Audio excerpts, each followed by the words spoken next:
تو کسی بھی صحابہ نے وہ سوال نہیں کیے جو میں آپ سے کرنے والا ہوں. ٹھیک, سبحان اللہ. جی تو پہلے میں تھوڑا سا بریفلی آپ کو بتا دیتا ہوں کہ ابو ثاقب بھائی صحابہ جو تھے وہ سمجھدار تھے, ہاں یہ بات ہے, انہیں سمجھ آ جاتا تھا. جی نہیں وہ زیادہ علم والے تھے, میں کم علم والا ہوں. تو بریفلی بتائیں پہلے.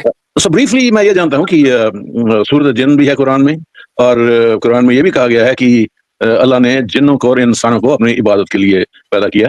تو اس معاملے میں تو ہم ایک ساتھ ہیں, جن اور انسان ایک ساتھ ہیں, ہم دونوں کی ذمہ داری ہے اللہ کی عبادت کرنا.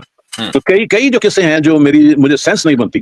پہلا تو وہ قصہ ہے جیسے انسانوں میں پہلا انسان آدم تھا, جنوں میں وہ کون سا پہلا انسان تھا, پہلا جن تھا, سوری پہلا انسان, پہلا کون, ان کا نام تھا جان. ٹھیک ہے, ہاں یہ بھی میں نے سن رکھا ہے اویلیبل تھی.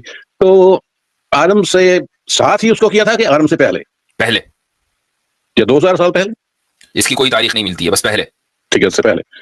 تو جو جن ہے ان کی جو ڈائٹ ہے, میں جانتا ہوں کہ وہ ایک حدیث میں ڈنگ کھاتے ہیں, اور اس کے علاوہ ان کی ڈائٹ کیا ہے, کیا پورک کھانا ان کے لیے بھی حرام ہے؟ رسول اکرم صلی اللہ علیہ وسلم کی شریعت پر وہ عامل ہیں اگر وہ مسلمان ہیں تو, اور جو شرعی مسائل ہمارے لیے ہیں ان میں سے بیشتر شرعی مسائل ان کے لیے بھی, بیشتر کہہ رہا ہوں, سارے نہیں کہہ رہا ہوں. تو یعنی کچھ ایسا ہو سکتا ہے کہ جو ان کا جو نیچر ہے, جو ان کا فارمیشن ہے, وہ اس کے مطابق نہ ہو. تو مثال کے طور پر حدیثوں میں یہ بھی ملتا ہے کہ جو ہڈی کے اوپر جو گوشت لگا رہتا ہے وہ ان کی ڈائٹ ہے, وہ بھی ان کی ڈائٹ ہے. تو اسی لیے تھوڑا بہت گوشت چھوڑنے کی بھی, یعنی اس میں تائید ہے کہ بھائی تھوڑا بہت گوشت چھوڑ دو, بالکل ہی صفائی کر دی تو کچھ بچا ہی نہیں نا اس میں. تو وہ ان کی ڈائٹ ہے. اور اس کے علاوہ یہ ایسا ہی جیسے بھائی آپ سے کہا جائے مسلمانوں کی ڈائٹ میں بریانی, حاجی بریانی, تو کیا خالی بریانی ہے, یا قورمہ بھی کھاتے ہیں, کباب بھی کھاتے ہیں, اور چٹنی کباب بھی ہوتے ہیں, اور جناب شامی کباب بھی ہوتے ہیں. تو ہاں ایک لمبی فہرست ہے, لیکن صرف بریانی نہیں ہے. ایسے ہی ہڈیاں ہیں, لیکن صرف ہڈیاں نہیں ہیں, اور بھی ہوگا. اوکے ٹھیک ہے. اچھا, جو آج کا جو قرآن ہے جی, وہ وہی سیم قرآن جنوں پہ بھی لاگو ہوتا ہے؟ جی ہاں.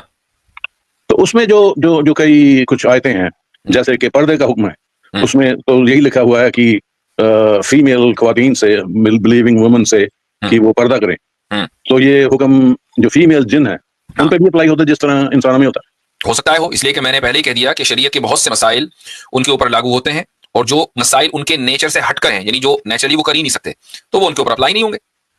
تو جو حضرت محمد ہے وہ ان کے لیے بھی آخری نبی ہیں؟ ان کے لیے بھی آخری نبی ہے. ان کے لیے بھی آخری نبی ہے. تو ان کا بھی کلمہ جو ہے وہ وہی کلمہ ہے جو آپ پڑھتے ہیں؟ بالکل وہی کلمہ. اوکے. تو یہ ساری باتیں آپ کو 2 ہفتے کی ریسرچ میں نہیں ملی؟ نہیں مفتی صاحب, نہیں ملی. آپ کہاں کر رہے تھے ریسرچ؟ ٹویٹر پہ کر رہے تھے کیا؟ شروعات تو پھر گوگل سے ہی ہوتا ہے. نہیں, گوگل پہ تو پھر بھی کچھ نہ کچھ مل جائے گا, ٹویٹر پہ نہیں ملے گا. پتا چلا کہ آپ جو ہے وہ اسلام و فوبس کی ٹویٹ کنال لے ہوں. نہیں مفتی صاحب, میں